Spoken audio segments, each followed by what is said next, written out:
Sure, I could beat him also. Of the three champions, who would you like to fight and why? Fight anybody my trainer put me in with, because I'm confident I could beat any fighter in the world.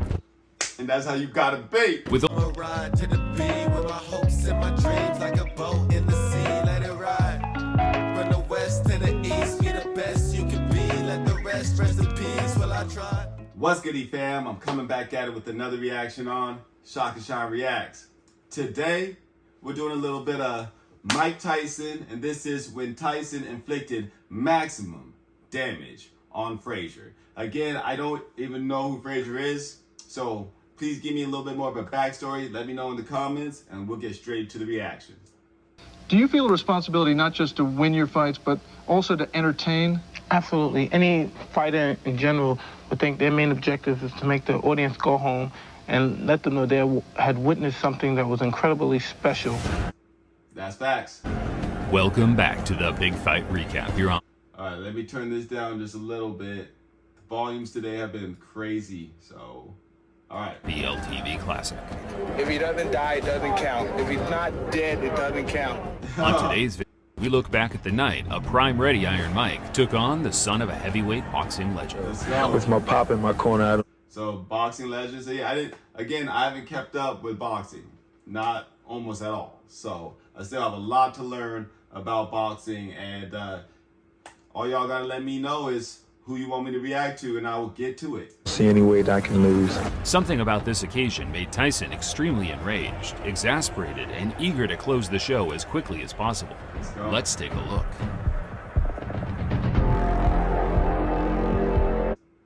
The 30-second massacre.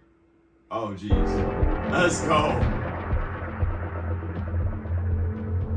By the fall of '86, the Tyson hype train was back to full throttle after his impeccable one-round annihilation job over fellow contender Reggie Gross.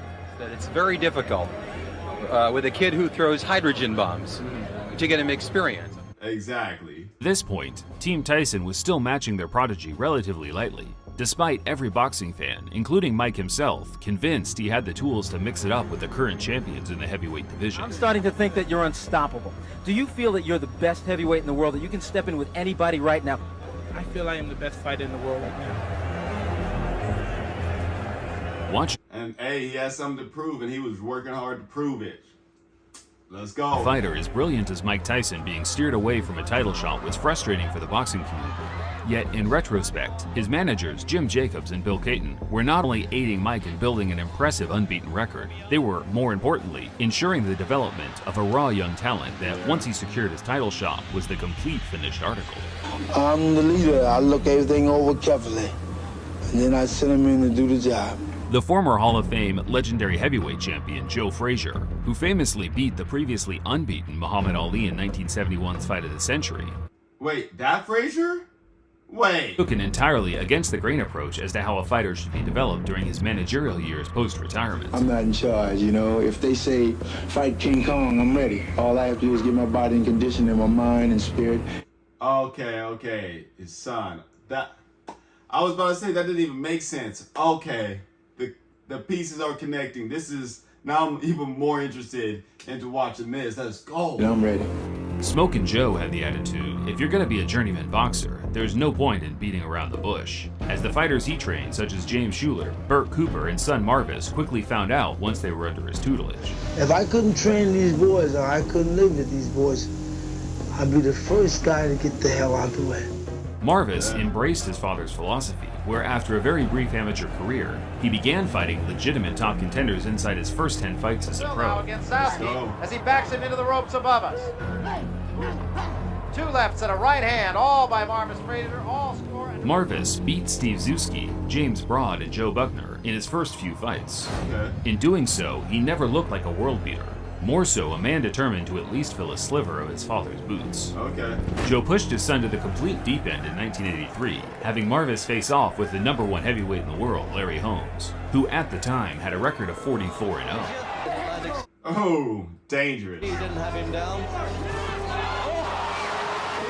As many experts predicted, the fight was a complete mismatch, and Larry made sure every spectator at ringside, including Marvis's father, knew about it. Dang, he's just getting him. Will he get over his first round?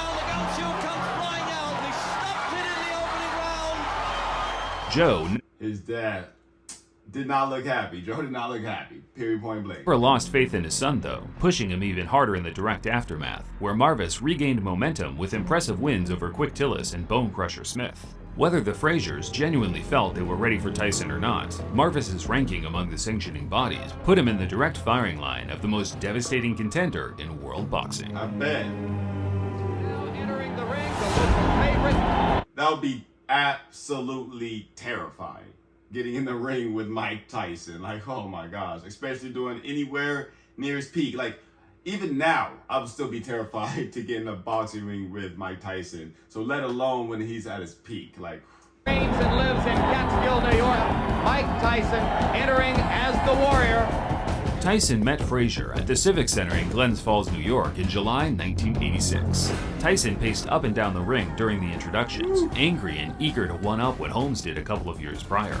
He later admitted that he was scared, but wanted to project his fear onto Marvis, who, by the looks of things, had the exact same idea. yeah. Judges, the referee does not score, scoring on the round system, supplemental 4-point scoring system if the rounds wind up even, and the 3 knockdown rule is in effect. Tyson comes out slugging. You can just hear those hits. Like, man, it's just padded bricks getting swung at you. And trust me, just because it's padded doesn't mean that it's saving you much. Uppercut, and Marvis is hurt. Frazier is down. Joe Cortez moves in to have a look. Woo, boy. Uppercut, and Marvis is hurt. Frazier is down. Joe Cortez moves in to have a look. Got him. Like, woo, let's go. Jeez. And he's going to stop the fight. Frazier became Tyson's fastest ever victim, out on his feet, absorbing devastating power punches that left him slumped in the corner inside 30 seconds. Marvis is badly hurt at this point. Uppercut again, and there Marvis is out on his feet. Everything after this is just incidental. Yeah. It took a while for Tyson to calm down, pumped up after his I would be pumped too, especially if it was his fastest knockout and where he's at too. Now he's 25-0. Like, whew. paper best win to date. But Yeah. once he did, he sent a chilling message to the current champions. And I came out and I was confident. I came out, I knew the fight. I felt the deep in my heart I was going to stop him in the first round. In your mind, if your managers Jim Jacobs and Bill Caton and your trainer Kevin Rooney came to you and said, Mike, we think you're ready for a title shot tomorrow, would you agree with them at this point? Most definitely. Anytime if my manager and my trainer feel that I'm confident and they're willing to put me in a title and they're sure I could beat the champion, I'm sure I could beat them also. Of the 3 champions, who would you like to fight and why? Fight anybody my trainer put me in with because I'm confident I could beat any fighter in the world. And that's how you gotta be. With only 21 fights to his name, Marvis Frazier hung up the gloves for good, proud of what he achieved in such a short amount of time. You should. And even just being in the ring to get to that point is you gotta get your credit, man. I'd personally never blame Joe for Marvis's career trajectory. On paper, it looks naive, but the truth is he had unconditional love for his son, and I think both were just living a bit of a delusion regarding his potential. Marvis has kept a low profile since retirement, but in this interview from a few years ago, he admits that trying to follow in his father's footsteps was always going to be a near impossible task. I feel to stand in the shadow of Joe Frazier, and to me, I always thought I was standing in the light because it's a great legacy. You know, my father could have been, a drug dealer. He could have been in prison. He could be a bum on the streets on Skid Row. But my dad is smoking Joe Frazier. Yeah, a legend. All right. Let's get this on a good freeze frame. So, hey, we definitely want to get into more boxing highlights, interviews, because like I said, I know some of the legends, but I was confused because I didn't know Joe Frazier even had a son, especially that boxed.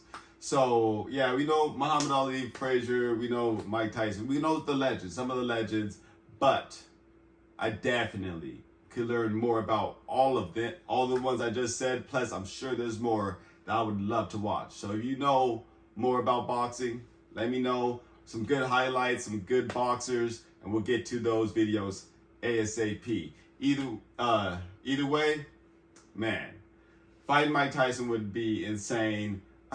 He just had a drive and determination like no other.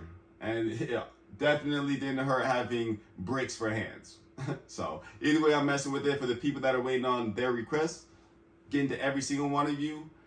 I told you I put it on the line, on the list. It's on the list that is coming up. But you can always skip the line by hitting me with the donation. Links right underneath the like button. And I'll make sure I get your reaction out within 72 hours. And I gotta say, thank you.